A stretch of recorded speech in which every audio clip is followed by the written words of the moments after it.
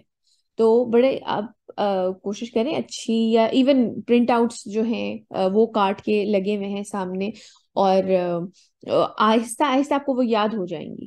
یا اگر سفر کی دعا ہے تو گاڑی میں لکھ کر لگا لیں. یا جو ہے آپ کی جو کبڈ ہے اس کے اوپر جو آپ کے جہاں پہ کپڑے ہوتے ہیں وہاں پہ وہ دعا لکھی ہوئی ہو، جو کپڑے پہننے کی دعا ہے. شیشے کے اوپر جو ہے وہ چہرہ جب آپ دیکھیں اس کی دعا لکھی ہوئی ہے، تو یہ آہستہ آہستہ آپ کو یاد ہو جائیں گی اور اس سے پھر انسان غافل نہیں رہتا. آج کا لیکچر بسم اللہ کرتے ہیں، سٹارٹ کرتے ہیں. آج انشاءاللہ ہماری سورہ انفال سٹارٹ ہوگی. اس کا پہلے ہم تعارف دیکھ لیتے ہیں.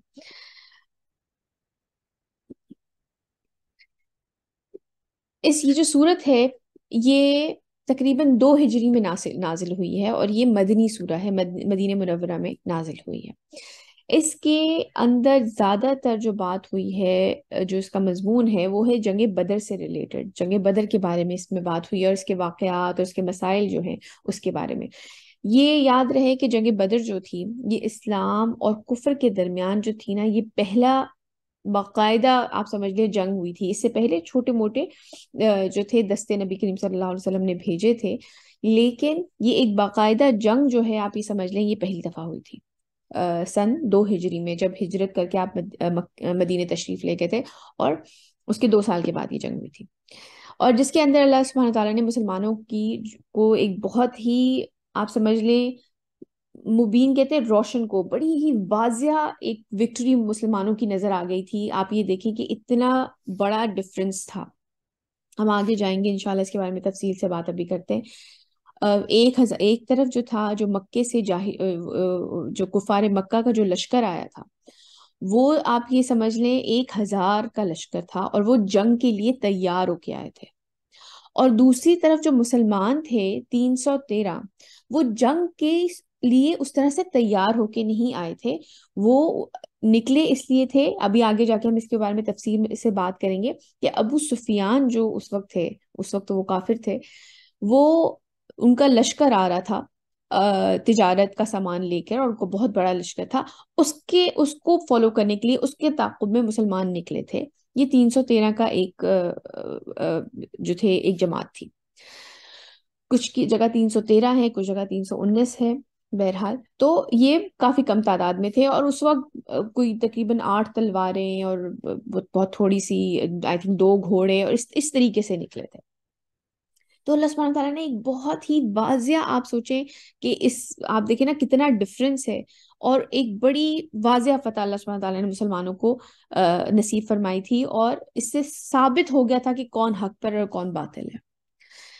اس کے ساتھ اور قریش مکہ کو بہت ہی بری شکست ہوئی تھی، اور ان کی جو تھے کوئی 70 جو ان کے سردار تھے وہ اس جنگ میں مارے گئے تھے. کچھ قیدی بنے تھے، کچھ بہت بری طریقے سے زخمی ہوئے تھے.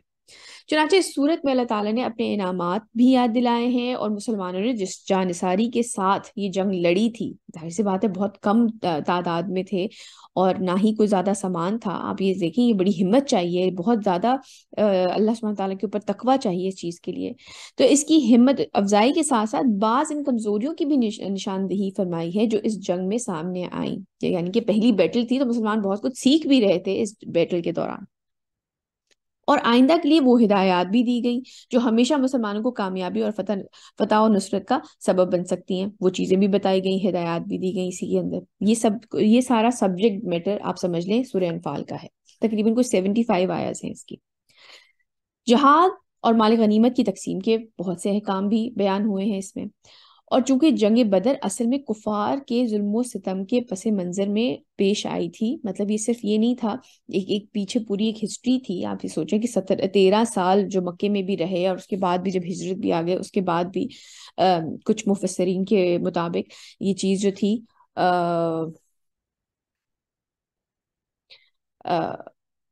یہ جو تھی، اچھا سوری یہ مجھے وہ آ گیا تھا، خیر ہماری میٹنگ شاید جو ہے تھوڑی دیر کے لیے ڈسکنیکٹ ہوگی، اس میں کچھ ایشو آ رہا ہے. خیر ہم یہ جاری رکھتے ہیں، جب ہوگی تو ہم ریکنیکٹ کر لیں گے.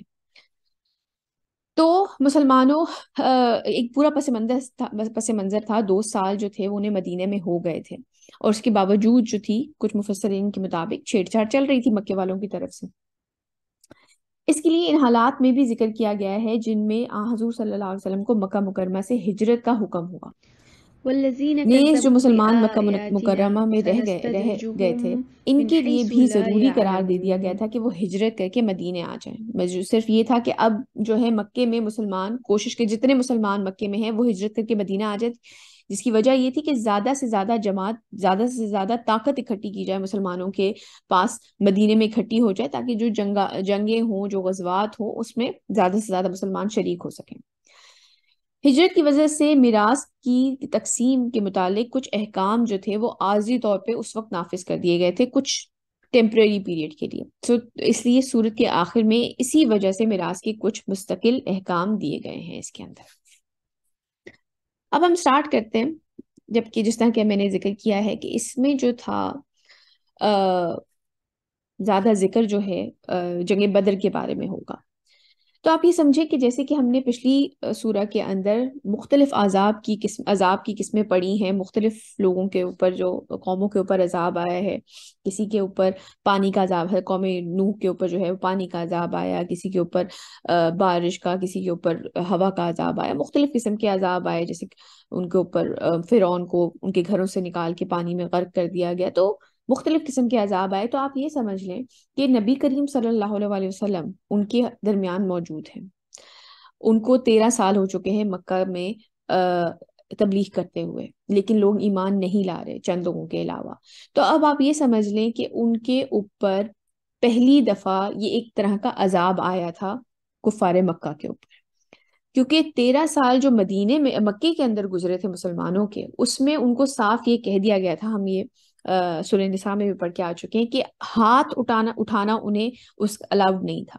ان سے یہ کہہ دیا گیا تھا کہ تمہارے مسلمانوں کے اوپر سے کہہ دیا گیا تھا کہ تم پہ جتنا مرضی ظلم و ستم ہو جائے، تم نے آگے سے ریٹیلیٹ نہیں کرنا، تم نے آگے سے کوئی تم نے اٹیک نہیں کرنا ہے ان کے اوپر کفار مکہ. لیکن اب 13 سال چکے گزر چکے ہیں، اب مدینے میں آ گئے ہیں پراپر. ایک آپ سمجھ لیں کہ وہاں پر نبی کریم صلی اللہ علیہ وسلم جب وہاں پہنچے ہیں تو پہلے 6 مہینے کے اندر اندر آپ نے سب سے ایک پراپر وہاں پہ نظام قائم کیا. 6 مہینے کے اندر اندر وہاں پہ مسجد نبوی تعمیر کر دی گئی، جو کہ مسلمانوں کے لیے آپ سمجھ لیں ایک سینٹر، جمع ہونے کی جگہ منعقد ہو گئی، بنا دی گئی.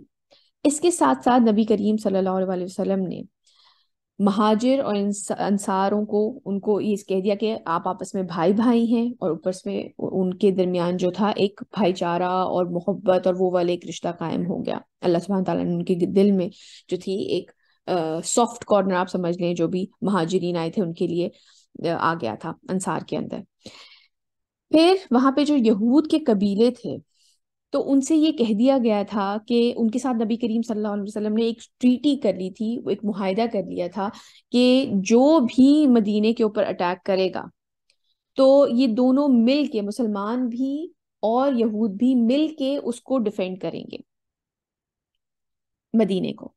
تو ایک یہ چیز. اب تو آپ یہ سمجھ لیں یہ 6 مہینے کے اندر اندر نبی کریم صلی اللہ علیہ وسلم نے یہ ایک قلعہ بنا لیا تھا مسلمانوں کے لیے.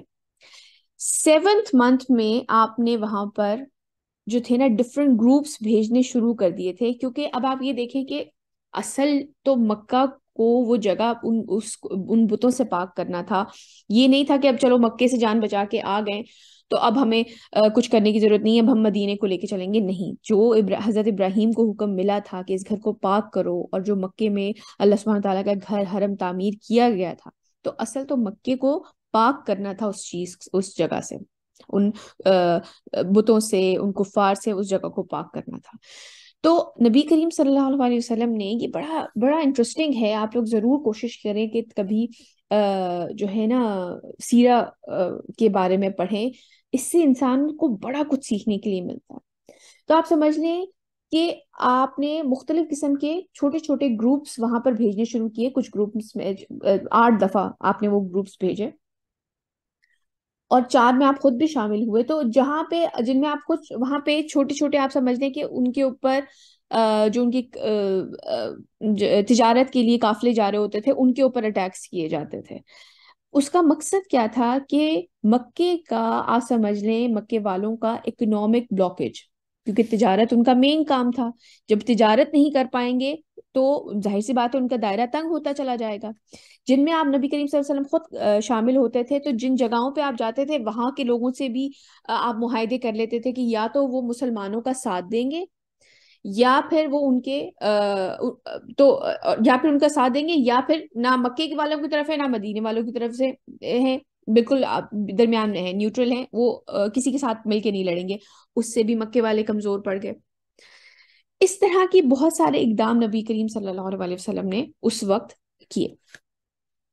اچھا، اس کے ساتھ ساتھ اب ایک دفعہ جب آپ نے یہ بھیجا، یہ چیزیں بتانی بیٹا ضروری اس لیے ہیں کیونکہ آگے جب ہم آیات پڑھیں گے نا تو آپ کے ذہن میں یہ پورا ایک بیک گراؤنڈ ہونا ضروری ہے تاکہ پھر آپ آگے کی آیات آسانی سے سمجھ سکیں گے. اس کے ساتھ ساتھ جب ایک دفعہ نبی کریم صلی اللہ علیہ وسلم نے ایک گروپ جب بھیجا تو اس گروپ میں سوری اس گروپ میں مسلمانوں نے کچھ لوگوں کے اوپر، جب وہ ان کا ایک قافلہ تھا قبیل اس کے اوپر اٹیک کیا تو اس میں ایک مکے کا مشرک جو تھا وہ مارا گیا.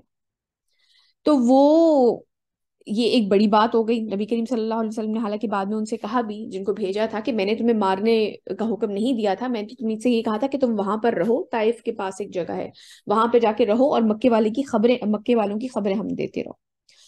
اور دوسری طرف آپ نے جو ابو سفیان جو تھے ان کا لشکر جا رہا تھا شام، تو آپ نے اس کا بھی تعاقب کیا تھا، اس کے بھی پیچھے لوگ بھیجے تھے. تو یہ دونوں چیزیں ساتھ ساتھ ہو رہی تھی.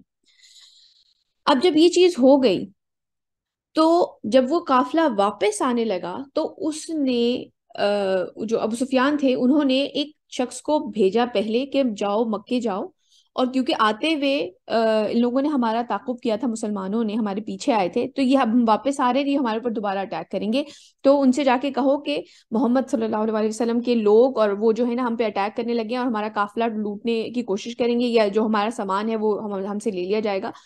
تو ہماری پروٹیکشن کے لیے مکے والوں کو بلوایا. اور دوسری طرف وہاں پر جو ایک وفد بھیجا تھا، سوری ایک گروپ کو بھیجا ہوا تھا، ان سے کہا، انہوں نے جن سے مکے کا ایک آدمی مر گیا تھا، ایک مشرک مر گیا تھا، وہ لوگ بھی اسی وقت مکے پہنچ گئے اور ان سے جا کے انہوں نے بھی وائویلا مچانا شروع کر دیا کہ مسلمانوں نے جو ہے وہ ہمارا ایک بندہ مار دیا. اب یہ دونوں لوگ ایک وقت میں مکے پہنچ گئے. مکے والوں نے کہا کہ ٹھیک ہے اب ہم فیصلہ کرتے ہیں اور ہم جو ہیں اٹیک کریں گے، ہم باقاعدہ مسلمانوں سے جنگ کریں گے. دوسری طرف نبی کریم صلی اللہ علیہ وسلم نے جب ابو سفیان جو تھے ان کا لشکر جب واپس آ رہا تھا تب آپ نے اس کے لیے ایک جماعت کو تیار کر لیا کہ ٹھیک ہے ہم جا کے ان لوگوں پر اٹیک کریں گے اور ان کا ہم جو ہے ان کو راستے میں روک لیں گے، ان کا سامان وغیرہ. تو یہ چیز اب ذہن میں رکھیں اور اب ہم اس کے ساتھ ساتھ آیتیں شروع کرتے ہیں.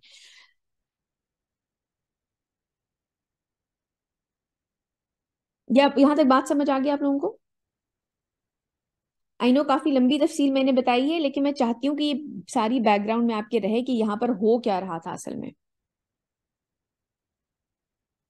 یہاں تک بات سمجھ آ گئی؟ ہیلو، میری آواز آ رہی ہے؟ یس میم. یہاں تک بیٹا بات سمجھ آ گئی؟ یس میم. یہ بیسیکلی ہسٹری سے ریلیٹڈ زیادہ ہے، لیکن یہ اس کا بیک گراؤنڈ ذہن میں ہونا زیادہ ضروری ہے تاکہ وہ ہم آگے کی آیات کو سمجھ سکیں. سو یہ سارا بیک گراؤنڈ اب ذہن میں رکھیے گا اور ہم آج کی آیات سٹارٹ کرتے ہیں.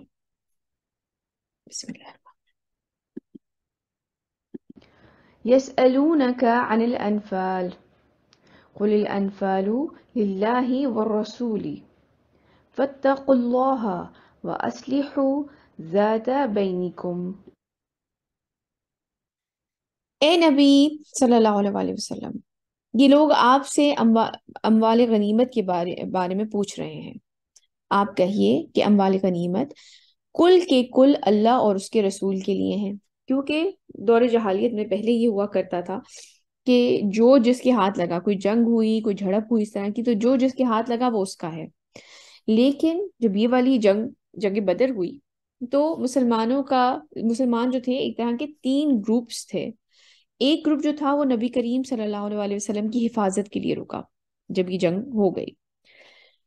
ایک گروپ جو تھا وہ پیچھے بھاگا باقی کے جو وہاں پہ اس وقت لوگ فرار ہو گئے تھے ان کے. اور ایک گروپ جو تھا وہ باقی جو جنگ جب ختم ہو گئی تھی تو مال غنیمت جو تھی وہ جمع کر رہے تھے. اب جنہوں نے مال غنیمت جمع کیا ان کو تو لگا یہ ان کا ہے کیونکہ پہلے یہی ہوا کرتا تھا. لیکن جو ایک گروپ چلا گیا انہوں نے آ کے یہ کہا کہ بھئی ہم تو ان کے کفار کے تعاقب میں گئے تھے، ان کے پیچھے گئے تھے، تو ہم کیسے یہ مطلب پھر کیا ہمارا کوئی حصہ نہیں ہے. اور جو تیسرا گروپ تھا جو کہ نبی کریم صلی اللہ علیہ وسلم کی حفاظت کے لیے ایک گروپ کا تھا، انہوں نے کہا کہ ہم تو اور بھی زیادہ اہم کام کر رہے تھے کہ نبی کریم صلی اللہ علیہ وسلم کی حفاظت کر رہے تھے، تو ہم تو یہ جمع نہیں کر پائے، تو کیا اس میں ہمارا کوئی حق نہیں ہے. تو اس وقت یہ ایک کانفلکٹ ڈیولپ ہو گیا. اس لیے اس وقت یہ آیات نازل ہوئی کہ اے نبی صلی اللہ علیہ وسلم، یہ لوگ آپ سے اموال غنیمت کے بارے میں پوچھ رہے ہیں. انفال بیسیکلی نفل کی جمع ہے. جیسے ہم ایک فرض نماز ہوتی ہے اور ہم ایڈیشنل نمازیں پڑھتے ہیں ان کو نوافل کہتے ہیں، اسی طرح جو جنگ ہوتی ہے اس کی اصل اس کا جو اصل جیت اور ہار کا جو فیصلہ ہوتا ہے وہ اصل ہوتا ہے ایک جنگ کے لیے کہ آپ کو وکٹری مل گئی. یہ جو مال غنیمت ہے یہ تو انفال ہے، یہ تو ایک ایڈیشنل چیز ہے. تو اے نبی صلی اللہ علیہ وسلم، یہ لوگ آپ سے اموال غنیمت کے بارے میں پوچھ رہے ہیں. آپ کہیے کہ اموال غنیمت کل کے کل اللہ اور اس کے رسول کے ہیں، بس تم اللہ کا تقوی اختیار کرو اور اپنے آپس کے معاملات درست کر لو.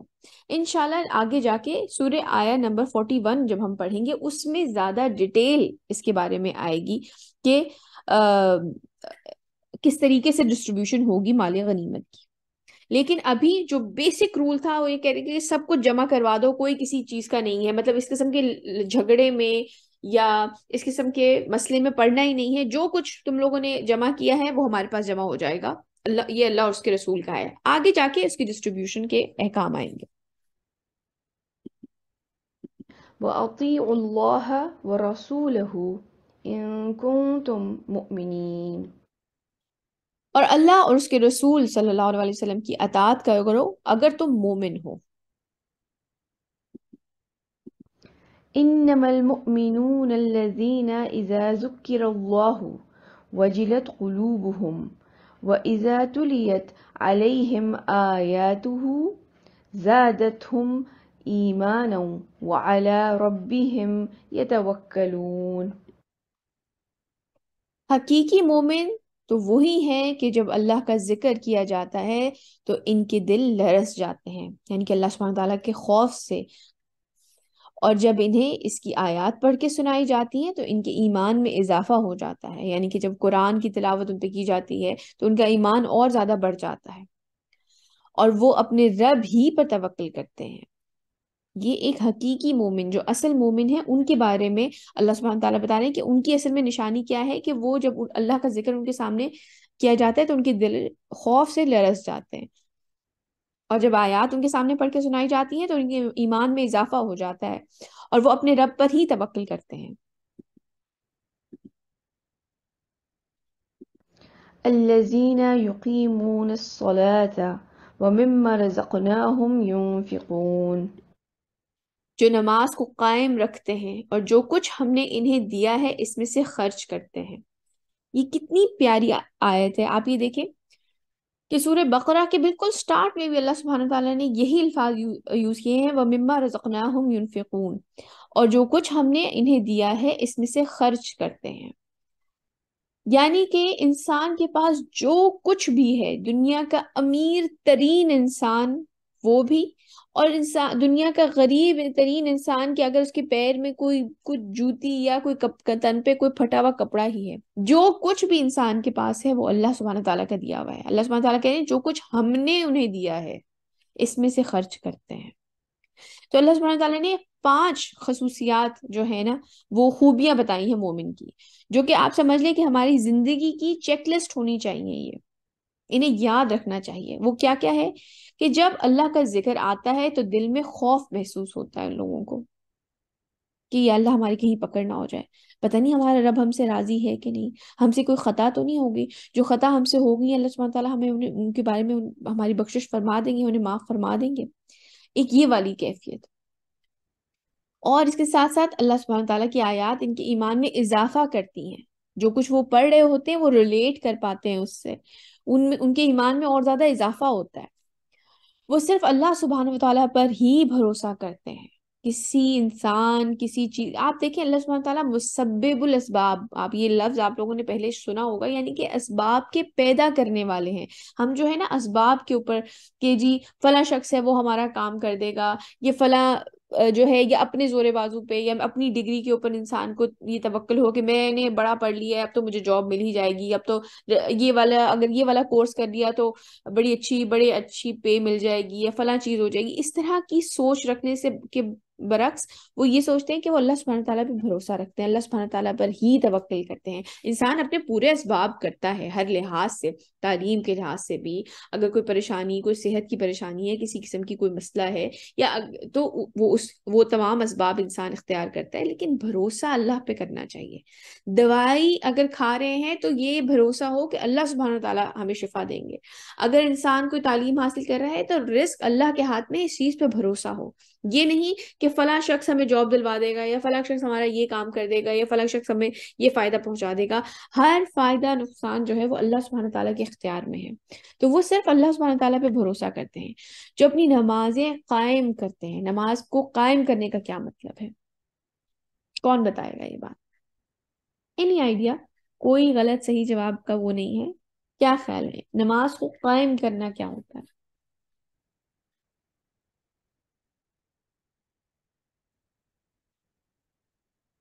نماز کے قائم کرنے کا مطلب یہ ہے بیٹے کہ اس کو اس کے صحیح وقت پہ پڑھا جائے، خشوع اور خضوع کے ساتھ پڑھا جائے، اس کو پابندی کے ساتھ پڑھا جائے، یہ نہیں ہے کہ ایک مہینہ نماز پڑھی پھر باقی 6 مہینے چھوڑ دیا، یا اچھا چلو وقت گزر رہا ہے اور آپ آرام سے بیٹھے ہوئے اپنی جگہ، ہم سب کو اس چیز کے بارے میں خاص خیال، پھر باقاعدہ اہتمام کیا جائے نماز کے لیے، یہ نہیں ہے کہ برا سہولیہ ہوا ہے، برے حالات ہے اسی طرح اٹھ کے نماز پڑھ لی، نہیں، آپ اپنے آپ کو تیار کریں اس کے لیے، نماز کے لیے صاف ستھرے کپڑوں پہنے نماز کے لیے۔ میں یہ نہیں کہہ رہی ہوں کہ خاص کر آپ جائیں، آپ دن میں 5 نمازیں ہوتی ہیں، ہر وقت انسان اپنے آپ کو صاف ستھرے ایسے حلیے میں رکھے، پاک کپڑوں میں رکھے کہ کبھی بھی اٹھ کے آپ نماز پڑھ سکیں، باوضو رہنے کی کوشش رہیں، اس کی پابندی کی کوشش رکھیں کہ آپ سے کوئی نماز مس نہ ہو، اس کو نماز کو ادا کرتے ہوئے اپنے آپ کو ذہنی طور پہ حاضر رکھیں کہ آپ جو الفاظ کہہ رہے ہیں کم سے کم کوشش یہ ضرور کریں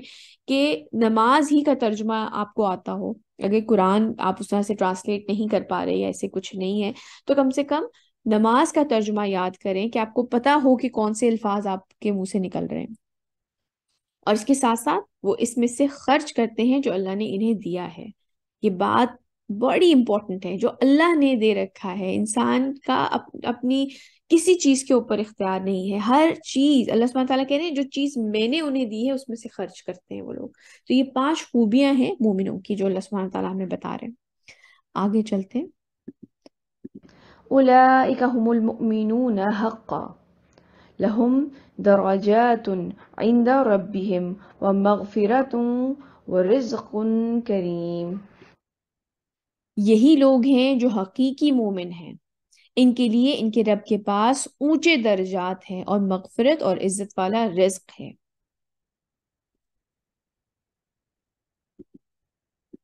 كما أخرجك ربك من بيتك بالحق وإن فريق من المؤمنين لكارهون۔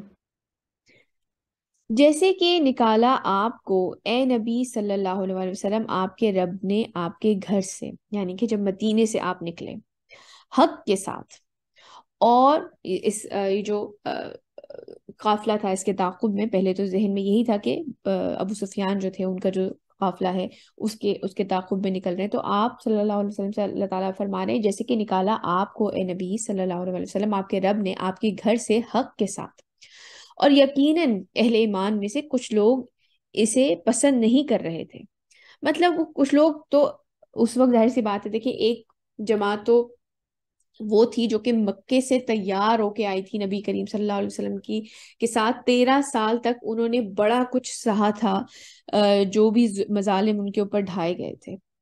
تو ان کے اوپر تو اس طرح کا کوئی شک نہیں کیا جا سکتا. لیکن جب کیونکہ مدینے کے اندر آ گئے ہیں، اب مدینے کے اندر بھی مسلمان ہیں، تو صاف جب کہ سب کچھ ٹھیک ہے تب تو انسان ٹھیک رہتا ہے. لیکن اس میں کچھ منافق بھی شامل ہو گئے تھے کہ ظاہری طور پہ تو ایمان لے آئے تھے، لیکن اب جب سخت وقت آیا ہے، جب کہ نکلنا ہے، قتال ہونا ہے، جب کہ اٹیکس ہونے ہیں، جب یہ والا سخت وقت آیا ہے تو کچھ لوگ بھاگتے تھے.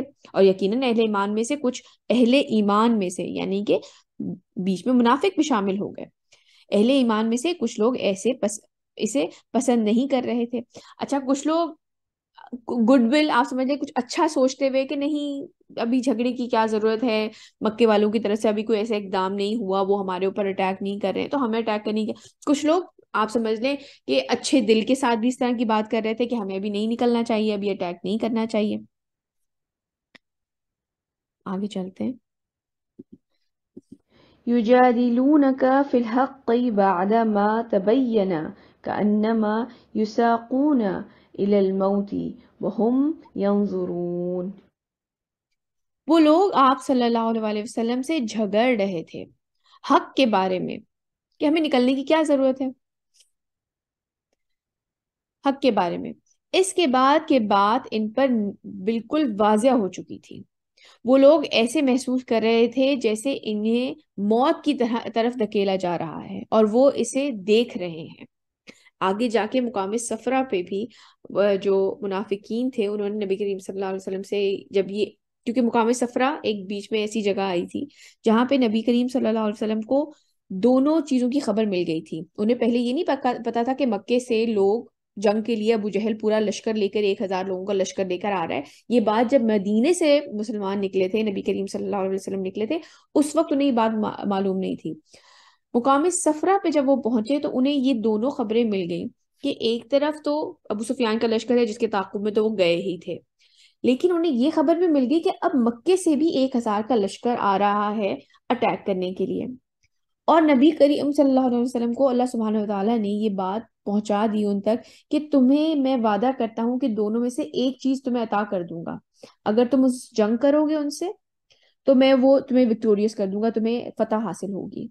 اور اگر تم ابو سفیان کے لشکر کا تعاقب کرو گے تو وہ بھی تمہیں دے دوں گا. تو دونوں میں سے ایک چیز تمہیں دے دوں گا. تو اس مقام پر آ کے اب جو منافقین تھے وہ یہ کہہ رہے تھے کہ 1000 کا لشکر وہاں سے آ رہا ہے، ان سے جنگ کرنے کی کیا ضرورت ہے، ہم تو مارے جائیں گے. تو اس سے اچھا ہے کہ ہم وہاں پر اس کا جو لشکر ہے وہ لے لیتے ہیں، وہاں سے مال سمیٹ لیتے ہیں، وہاں پہ جنگ کرنے کی ضرورت نہیں ہے ہمیں. تو وہ لوگ آپ صلی اللہ علیہ وسلم سے جھگڑ رہے تھے حق کے بارے میں اس کے بعد کہ بات ان پر بالکل واضح ہو چکی تھی. وہ لوگ ایسے محسوس کر رہے تھے جیسے انہیں موت کی طرف دھکیلا جا رہا ہے اور وہ اسے دیکھ رہے ہیں. دیکھیے یہ باتیں سمجھنے کے لیے قرآن کی کچھ جو ایسی کچھ آیات ہیں جن کو سمجھنے کے لیے بیک گراؤنڈ پتہ ہونا بہت ضروری ہے. اس لیے کوشش کریں کہ آپ اپنے طور پر بھی اگر یہ چیز پڑھ سکیں ہسٹری میں، اسپیشلی ان آیات کو سمجھنے کے لیے جنگ بدر کے بارے میں کچھ اس کے بارے میں اس کی ہسٹوریکل جو بیک گراؤنڈ تھا وہ ضرور پڑھنے کی کوشش کریں.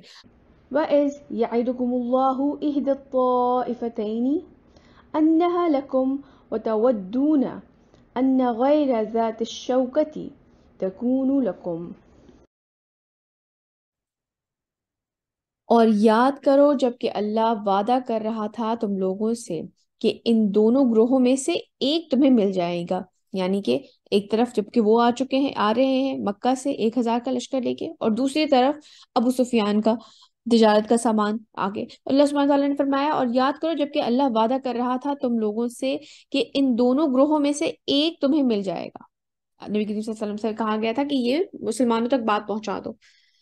اور اے مسلمانوں تم یہ چاہتے تھے کہ جو بغیر کانٹے کا ہے وہ تمہارے ہاتھ آئے.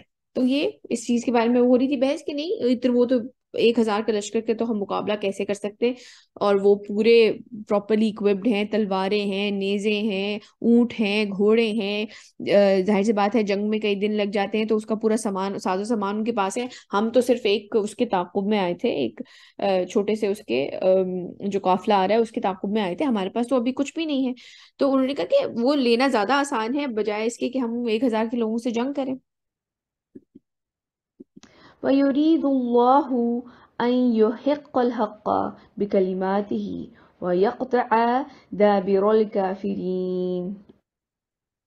اور اللہ چاہتا تھا کہ اپنے فیصلے کے ذریعے سے حق کا حق ہونا ثابت کر دے اور کافروں کی جڑ کاٹ دے.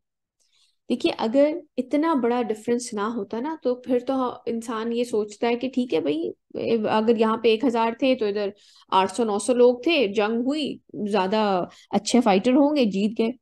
یہ اتنا بڑا جو آپ سمجھ لیں کہ تقریباً 300 ورسز 1000 اور پورے پراپرلی اکوپڈ، اور ادھر مسلمان تو ڈنڈے اور تھوڑی سی تلواریں اور اس طرح کی چیزوں میں کے ساتھ، سامان کے ساتھ آئے تھے، کوئی اکوپڈ نہیں تھے، 2 3 گھوڑے اس طرح کے سامان کے ساتھ آ کے.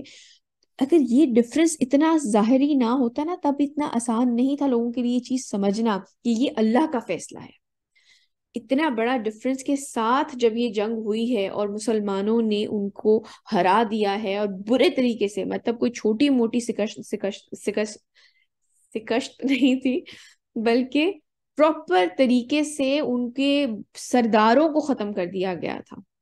تو یہ ایک بہت بڑا مارکا تھا مسلمانوں کے لیے. تو اللہ سبحانہ تعالیٰ فرما رہے ہیں، اور اللہ چاہتا تھا کہ اپنے فیصلے کے ذریعے سے حق کا حق ہونا ثابت کر دے اور کافروں کی جڑ کاٹ دے.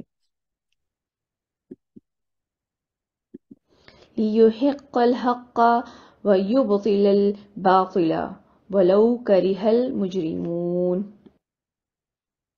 تاکہ سچ ثابت کر دے حق کو اور جھوٹا ثابت کر دے باطل کو. مطلب یہ چیز سامنے آ جائے. ایون اب جو کفار مکہ تھے وہ بتوں کو مانتے تھے، لیکن انہیں پتا تھا کہ ایک واحد ہی ہے، ایک بڑا گاڈ جو ہے وہ اللہ، وہ ہے، باقی یہ سارے ہمارے شریک ہیں ان کو، جن کو یہ مانتے تھے.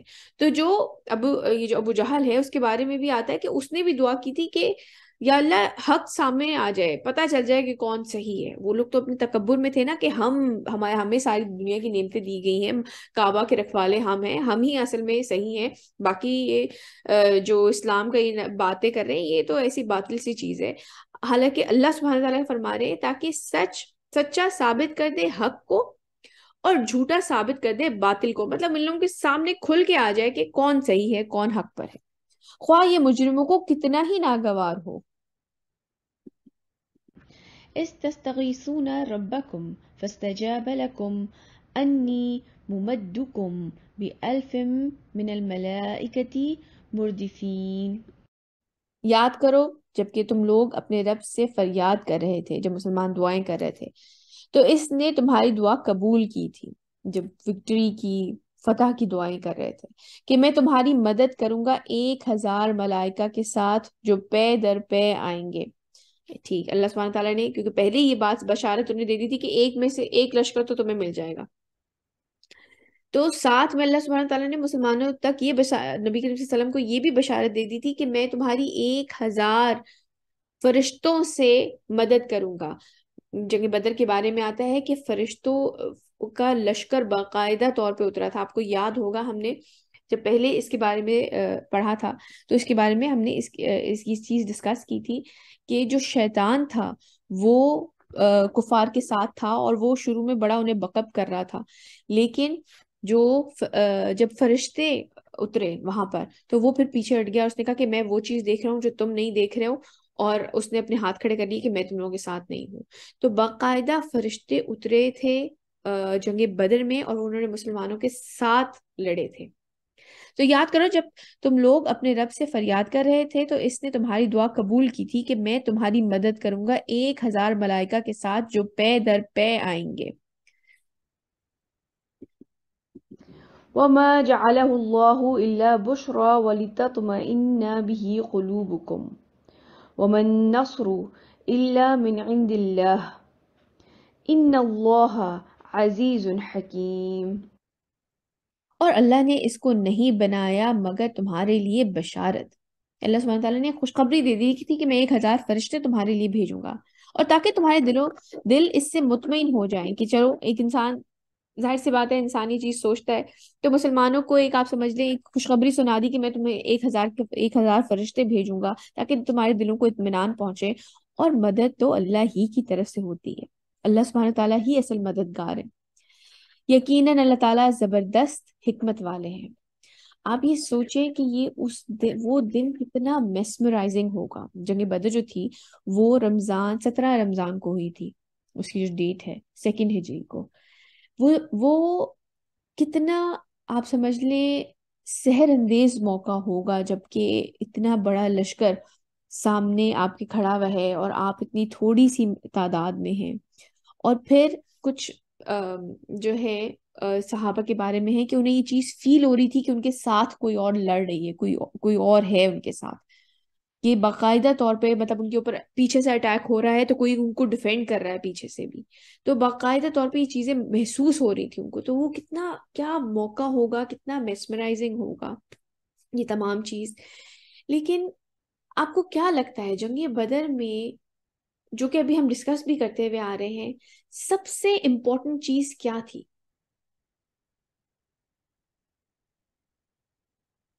جو ایک ڈیسائیڈ ہو گیا تھا حق اور باطل اتنی کم کہ اصل مدد جو ہے نا وہ اللہ سبحانہ تعالیٰ کی طرف سے آتی ہے. انسان اپنی زندگی کی کسی سچویشن میں بھی ہو، یہ ظاہری طور پہ دیکھا جائے تو یہ ایک امپاسبل بات تھی کہ مسلمان اس طرح سے جیت جائیں.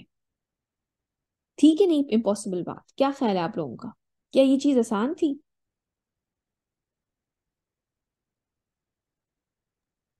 نہیں میم، لوگ کیونکہ 313 تھے تو آسان نہیں تھا، لیکن اللہ تعالیٰ کی مدد کی وجہ سے یہ پاسبل ہے، ہوا اس لیے. ایگزیکٹلی. اور آپ یہ دیکھیں مہک کہ ہم لوگ جو ہیں اپنی زندگیوں میں چھوٹی چھوٹے مسئلے کو لے کے پریشان ہو جاتے ہیں. ہمیں نہیں جی سمجھ صحیح بات ہے میم، کافی صحیح جی بات ہے. بالکل.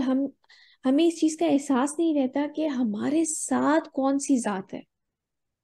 ان کے لیے کوئی چیز بڑا مسئلہ نہیں ہے. مسلمان آزمائے گئے تھے، یہ دیکھیں آپ. یہ نہیں تھا کہ کوئی فزیکلی کوئی آ کے کھڑا ہو گیا تھا ان کے ساتھ، انہیں فرشتے نظر نہیں آ رہے تھے. آزمائے گئے تھے جب ان کو کہا گیا تھا کہ چلو اب اسی وقت اور ہم جنگ کریں گے 1000 لوگوں سے. تو آزمائش آتی ہے، ہر مسلمان پہ آتی ہے، ہمارے اوپر بھی آتی ہے. لیکن اگر آپ حق کے ساتھ کھڑے ہیں، اگر آپ اللہ سبحانہ تعالیٰ پہ توکل کر رہے ہیں، تو پھر انسان کو ڈرنا نہیں چاہیے. ہم یہ چیز سوچ کے رکھیں کہ ہماری زندگی میں کتنا ہی بڑا مسئلہ کیوں نہ ہو، کتنا ہی بڑا مسئلہ کیوں نہ ہو، اللہ سبحانہ تعالیٰ ہر مسئلے ان کے پاس وہ ہر مشکل کو آسان کر سکتے ہیں، ہر مسئلے کو دور کر سکتے ہیں. ہمیں اللہ سبحانہ تعالیٰ کے اوپر اتنا پختہ یقین رکھنا چاہیے. آگے چلتے ہیں. إذ يغشيكم النعاس أمانة منه وينزل عليكم من السماء ماء يطهركم به. آپ یہ دیکھیں کہ یہ آیتیں انسان پڑھتا ہے نا تو باقاعدہ رونگٹے کھڑے ہوتے ہیں کہ کس طرح سے مسلمانوں کی مدد کی گئی ہے. پہلے کہہ دیا تمہیں 1000 فرشتے میں تمہارے ساتھ بھیج دوں گا. اب کیا آیتیں ہیں؟ یاد کرو جبکہ اللہ تمہاری تسکین کے لیے تم پہ نیند طاری کر رہا تھا.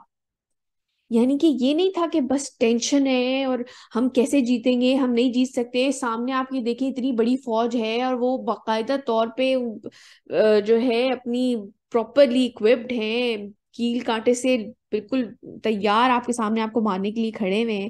اور آپ اتنی تھوڑی سی تعداد میں ہیں اور آپ کے پاس کسی کے پاس ڈنڈے ہیں، کسی کے پاس تلواریں ہیں، کچھ آپ کے پاس سامان نہیں ہے. لیکن اللہ سبحانہ تعالیٰ کہہ رہے ہیں کہ یاد کرو جب اللہ نے تمہاری تسکین کے لیے تم پہ نیند طاری کر دی تھی. یعنی کہ وہ ایسے میں ٹینشن نہیں تھی، سکون سے تھے مسلمان. اللہ سبحانہ تعالیٰ نے ان کے دل میں سکینت اتار دی تھی.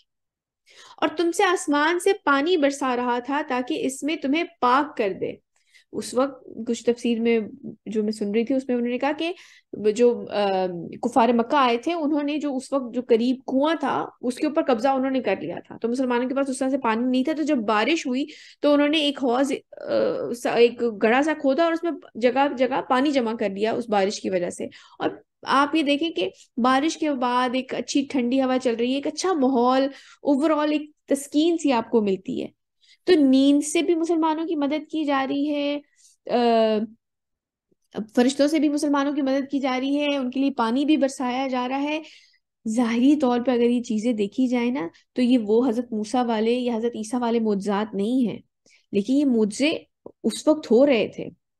جیسے اس سے مجھے خیال آ رہا ہے، میری جو ہماری ایک جاننے والی تھی، تو ان کی جب ان کے والد کا انتقال ہوا تو وہ بہت زیادہ پریشان تھیں اور وہ بہت زیادہ اٹیچ تھی اپنے والد سے.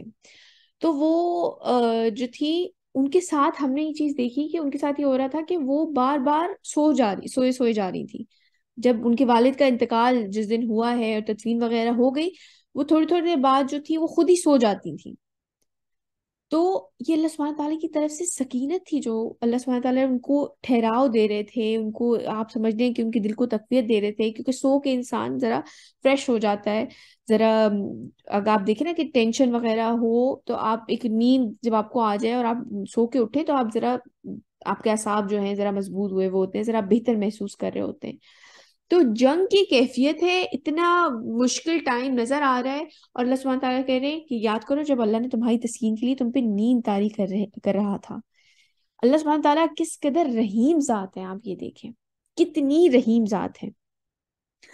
اور تم پر آسمان سے پانی برسا رہا تھا تاکہ اس سے تمہیں پاک کر دے. آگے چلتے ہیں.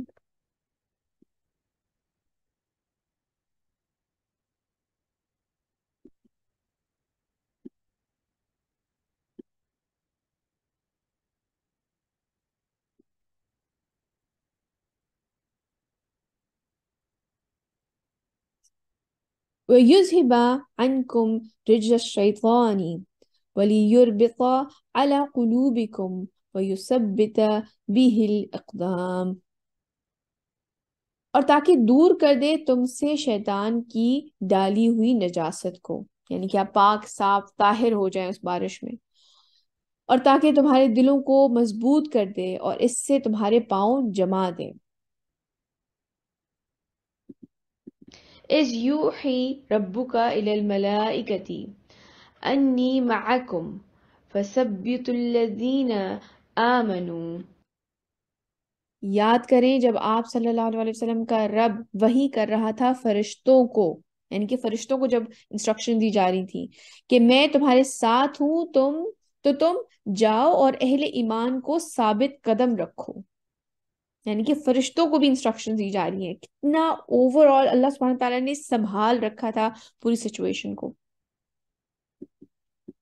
سألقي في قلوب الذين كفروا الرعب فاضربوا فوق الأعناق واضربوا منهم كل بنان. میں ابھی ان کافروں کے دلوں میں روب ڈال دیتا ہوں، بس مارو ان کی گردنوں کے اوپر اور مارو ان کی ایک ایک پور پر. کس کس طریقے سے اللہ سبحانہ وتعالیٰ نے مسلمانوں کی مدد کی ہے. فرشتوں کو بھیج دیا لڑنے کے لیے، مسلمانوں کے اوپر نیند طاری کر دی سکون کے لیے، ان کے اوپر بارش برسا دی کہ وہ پاک صاف بھی ہو جائیں اور اپنے لیے پانی بھی اکٹھا کر لیں. اس کے ساتھ ساتھ جو اٹیک کرنے والا ہے، جو کافر ہے، ان کے دلوں میں بھی روب ڈال دیا. اگر انسان کے دل میں خوف آ جائے نا تو چاہے وہ اس سے کتنا ہی کمزور انسان سامنے کھڑا ہو وہ نہیں لڑ سکتا اگر دل میں خوف آ جائے. اور اگر دل میں سکون ہو، سکینت ہو، تو چاہے کتنی ہی بڑی آدمی آپ کے ساتھ کھڑی ہو آپ اس سے لڑنے کے لیے تیار ہیں. آپ یہ دیکھیں کس کس طریقے سے اللہ سبحانہ تعالیٰ نے پوری سچویشن کو سنبھال رکھا ہے. میں ابھی ان کافروں کے دلوں میں روب ڈال دیتا ہوں، بس مارو ان کی گردنوں کے اوپر اور مارو ان کے ایک ایک پور پر. ذلك بأنهم شاقوا الله ورسوله ومن يشاقق الله ورسوله فإن الله شديد العقاب. اور یہ سزا ان کی اس لیے ہے کہ انہوں نے مخالفت کی اللہ اور اس کے رسول کی صلی اللہ علیہ وسلم، اور جو اللہ اور اس کے رسول صلی اللہ علیہ وسلم کے ساتھ دشمنی کرے تو اللہ بھی سزا دینے میں بہت سخت ہے۔ ذَلِكُمْ فَذُوقُوهُ وَأَنَّ لِلْكَافِرِينَ عَذَابَ النَّارِ۔ یہ تو چکھو اور یہ بھی تمہیں معلوم رہے کہ کافروں کے لیے جہنم کا عذاب ہے۔ جو کچھ اس وقت ان کے ساتھ ہوا وہ تو ہوا ہی، برا جتنا برے طریقے سے انہیں مارا گیا، جتنے برے طریقے سے وہ شکست ہوئی ان لوگوں کو، لیکن اس کے ساتھ ساتھ یہ بھی یاد رکھو کہ آخرت کا عذاب بھی ان کے لیے تیار ہے۔ يا أيها الذين آمنوا إذا لقيتم الذين كفروا زحفا فلا تولوهم الأدبار۔ اے اہل ایمان، جب تمہارے مقابلہ ہو جائے کافروں سے میدان جنگ میں تو تم ان سے پیٹھ مت پھیرنا، یعنی کہ جب اٹیک کا ٹائم آ گیا، جب مسلمان اب آگے جا کے بھی بہت سے غزوات ہوں گے اور بھی جنگیں ہوں گی، تو کبھی ایسا کوئی موقع نہ آئے کہ تم پیٹھ پھیر کے بھاگ جاؤ۔ ومن يوليهم يومئذ دبره إلا متحرفا لقتال أو متحيزا إلى فئة فقد باء بغضب من الله ومأواه جهنم وبئس المصير۔ اور جو کوئی بھی ان سے اس دن اپنی پیٹھ پھیرے گا سوائے اس کے کہ وہ کوئی داؤ لگا رہا ہو، یعنی کہ کوئی ٹیکنیکل موو ہے آپ تلوار کے زور پہ، یا جسے ہائیڈ ہوئے اور پھر اٹیک کیا، اس طریقے سے اگر کسی نے پیٹھ دکھائی ہے تو یہ اس میں شامل نہیں ہے۔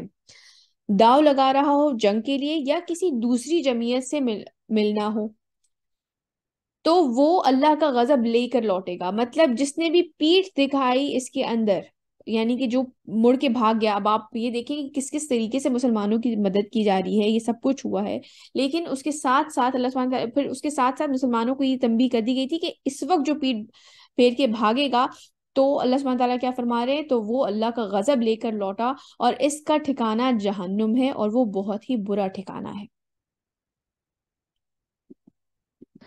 فلم تقتلوهم ولكن الله قتلهم وما رميت إذ رميت ولكن الله رمى وليبلي المؤمنين منه بلاء حسنا إن الله سميع عليم۔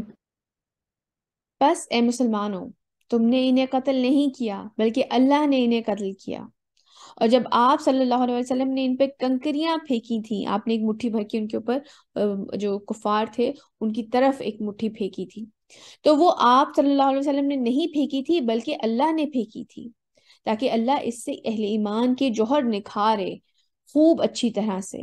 یقیناً اللہ تعالیٰ سب کچھ سننے والا، جاننے والا ہے۔ ذلكم وأن الله موهن كيد الكافرين۔ یہ تو ہو چکا، اور آئندہ کے لیے بھی سمجھ لو کہ اللہ کفار کی تمام چالوں کو ناکام بنا دینے والا ہے۔ آگے جو بھی کفار چالیں چلیں گے، جو بھی غزوات ہوں گی، جو بھی جنگیں ہوں گی، اس میں بھی اللہ سبحانہ تعالیٰ فرمانے کہ ان کی چالوں کو ناکام بنا دینے والا ہے۔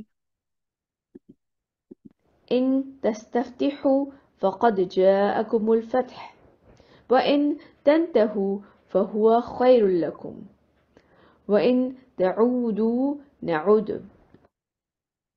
اگر تم فیصلہ چاہتے تھے تو تمہارے پاس اللہ کا فیصلہ آ چکا، اور اگر اب بھی تم باز آ جاؤ تو یہ تمہارے لیے بہتر ہے۔ مطلب اس وقت کے جو مسلمان ان میں سے منافقین نے جب انکار کیا تھا تو ان کے لیے کہا جا رہا ہے، اور اگر تم پھر یہی کرو گے تو ہم بھی یہی کچھ دوبارہ کریں گے۔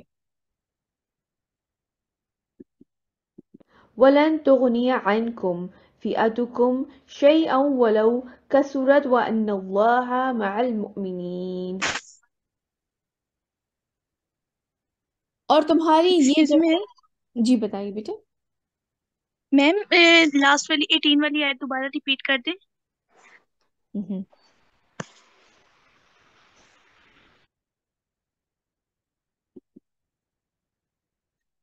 اگر تم فیصلہ چاہتے تھے تو تمہارے پاس اللہ کا فیصلہ آ چکا، یعنی کہ جو آئی تھنک میں نے غلطی سے ہی کہہ دیا ہے جو منافقین تھے، نہیں، جو کفار تھے، یہ ان کے بارے میں بات ہو رہی ہے کہ اس وقت جیسے انہوں نے کہا تھا کہ ابو جہل نے جس نے دعا کی تھی کہ فیصلہ ہو جائے کہ کون صحیح ہے کون غلط ہے، تو اللہ سبحانہ تعالیٰ فرما رہے ہیں اگر تم فیصلہ چاہتے تھے تو تمہارے پاس اللہ کا فیصلہ آ چکا، اور اگر اب بھی تم باز آ جاؤ تو یہ تمہارے لیے بہتر ہے، اور اگر تم پھر یہی کرو گے تو ہم بھی یہی کچھ دوبارہ کریں گے.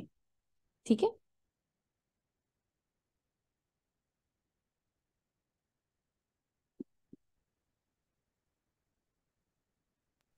یس میم ٹھیک ہے.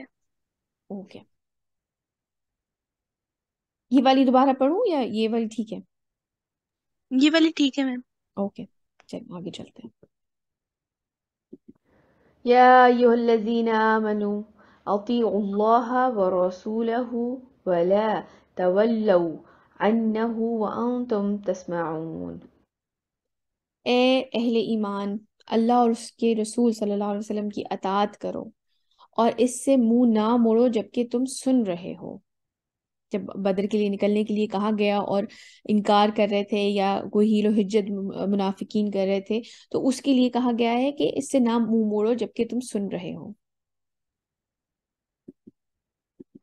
ولا تكونوا كالذين قالوا سمعنا وهم لا يسمعون.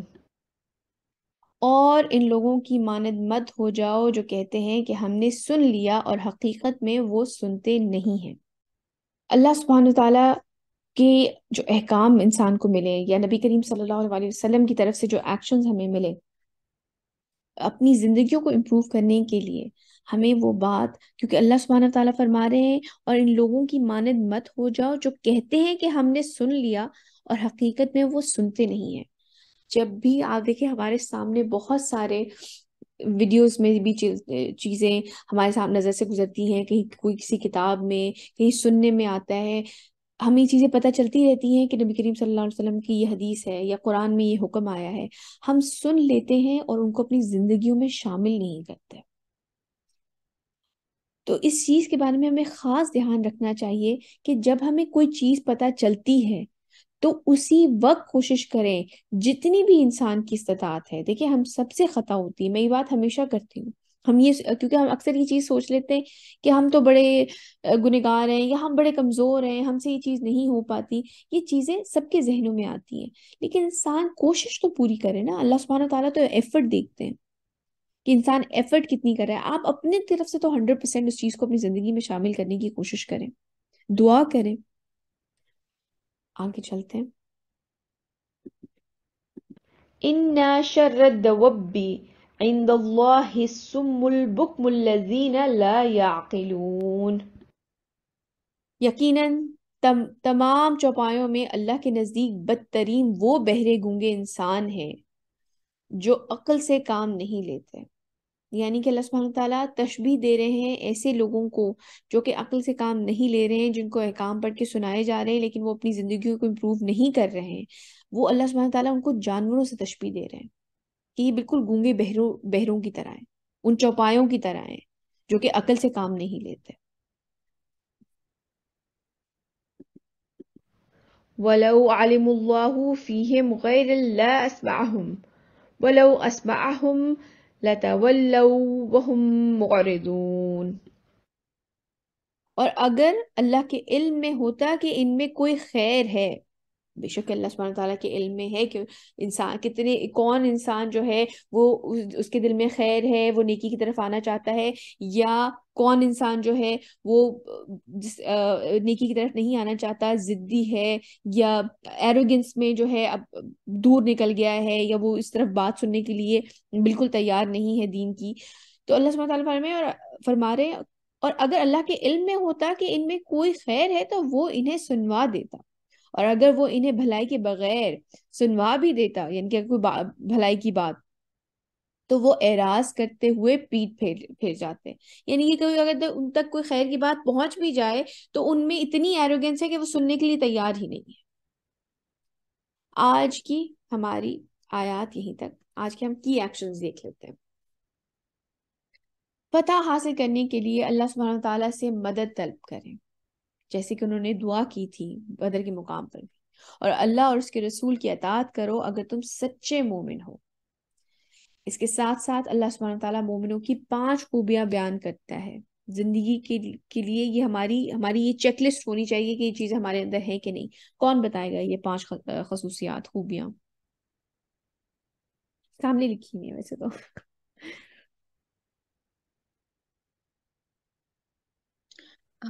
میم اللہ سے ڈرنا چاہیے، اور نماز ہمیں قائم کرنی چاہیے، اور ہمارے پاس جو بھی ہے ان کی طرف سے تو ہمیں اس کو اسپینڈ کرنا چاہیے۔ جب ہم اللہ کا نام سنیں تو ہمیں ڈر ہونا چاہیے اللہ تعالیٰ سے، اور ہمارا ایمان بڑھ جاتا ہے جب ہم ان کا کچھ بھی سنتے ہیں، کچھ آیت وغیرہ اللہ تعالیٰ کے بارے میں سنتے ہیں۔ اور اللہ تعالیٰ پہ توکل، اللہ تعالیٰ پہ بھروسہ ہونا چاہیے مومنوں کو۔ یہ 2 چیزیں دیکھیں، ہمارے اوپر جو 5 چیزیں فرض ہیں نا، نماز، توحید، نماز، روزہ، حج، زکوٰۃ، یہ تو مسلمان ہونے کے لیے چیزیں ہیں، لیکن مومن ہونے کے لیے دیکھیں، ایک مسلمان ہے، ایک مومن ہے۔ مومن ہونے کے لیے کہ آپ کے دل میں حقیقی ایمان ہو اللہ سبحانہ تعالیٰ پہ، حقیقی ایمان، اور اس کے ساتھ ساتھ جہاد۔ یہ 2 چیزیں ایڈیشنل ہیں مومن ہونے کے لیے، ٹھیک ہے؟ انشاءاللہ اس کے بارے میں بھی آگے جا کے ہم اسی سورہ میں پڑھیں گے۔ ظالموں کے بنائے ہوئے منصوبوں سے کبھی خوف زدہ نہ ہو۔ کتنے تیاریاں کر کے، کتنا کچھ کر کے وہ 1000 کا لشکر آیا۔ یہ بات یاد رکھنی چاہیے کہ اللہ سبحانہ تعالیٰ، صرف اللہ سبحانہ تعالیٰ کے منصوبے غالب ہیں، وہ کافر کو کمزور کرتا ہے۔ اور کس کس طریقے سے آپ نے یہ دیکھیں کہ انسان جب جنگ بدر کے بارے میں سوچتا ہے نا تو آپ کے واقعی آپ کے رونگٹے کھڑے ہوتے ہیں کہ اللہ سبحانہ تعالیٰ فرما رہے ہیں کہ میں جو ہے فرشتوں سے تمہاری مدد کروں گا، تم پہ نیند طاری کر دی گئی تاکہ تمہیں سکینت ملے، سکون ملے، تمہارے اوپر بارش برسا دی گئی تاکہ تمہیں وہ پاک بھی کر دے، اور اس کے ساتھ ساتھ تم اپنے لیے پانی بھی، آپ دیکھیں وہ پانی بھی جمع کر سکتے تھے۔ اس کے ساتھ ساتھ آپ یہ دیکھیں کہ ان کے دلوں میں خوف ڈال دیا گیا۔ جو دشمن تھا وہ بے شک کہ انہیں نظر آ رہا ہے کہ وہ اتنی بڑی جماعت ہے، لیکن ان کے اللہ سبحانہ تعالیٰ فرما رہے ہیں کہ میں ان کے دلوں میں رعب ڈال دوں گا۔ تو کس کس طریقے سے اللہ سبحانہ تعالیٰ جو ہے، کیونکہ وہ مسبب الاسباب ہے، وہ اسباب کے پیدا کرنے والے ہیں۔ ایک تو ہوتا ہے ظاہری اسباب کے، اچھا یہ کام کرنا ہے تو ہمیں یہ چیزیں کرنی پڑیں گی، پہلے تو ہمارا کام ہوگا، لیکن اللہ سبحانہ تعالیٰ تو وہ چیزیں پیدا کرنے والے ہیں، وہ اسباب پیدا کرنے والے ہیں۔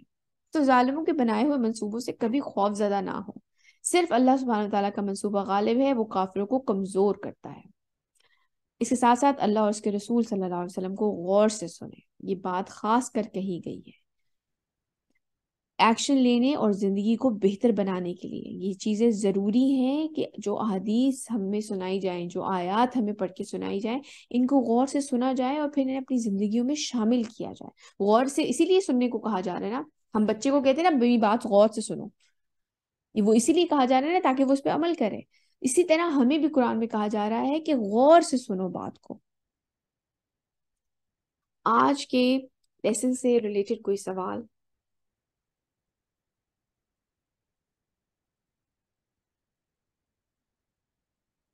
چلیں اگر کوئی سوال ہو تو ضرور شیئر کریے گا۔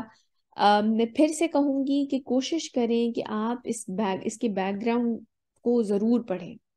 یہ اسی لیے جو ہے نا، آپ یہ دیکھیں کہ بہت سے آپ نے سنا ہوگا جو اسکالرز ہیں وہ اس چیز کے اوپر بہت زیادہ جو ہے نا ایمفیسائز کرتے ہیں اس چیز کو کہ تفسیر ساتھ ساتھ ضرور پڑھی جائے جب قرآن پڑھا جائے، تاکہ پتہ چل سکے۔ کیونکہ آپ دیکھیں نا نبی کریم صلی اللہ علیہ وسلم کی زندگی کو پڑھے بغیر قرآن کو سمجھنا کتنا مشکل ہو جائے انسان کے لیے، کیونکہ یہ آیات جو نازل ہوئی ہیں یہ نبی کریم صلی اللہ علیہ وسلم کی انہی کی زندگی میں جو ڈفرینٹ ایونٹس ہوئے ہیں، اسلام کو غالب کرنے کی جو جد و جہد میں جو مختلف واقعات گزرے ہیں، انہی سے ریلیٹڈ وہ آیات ہیں۔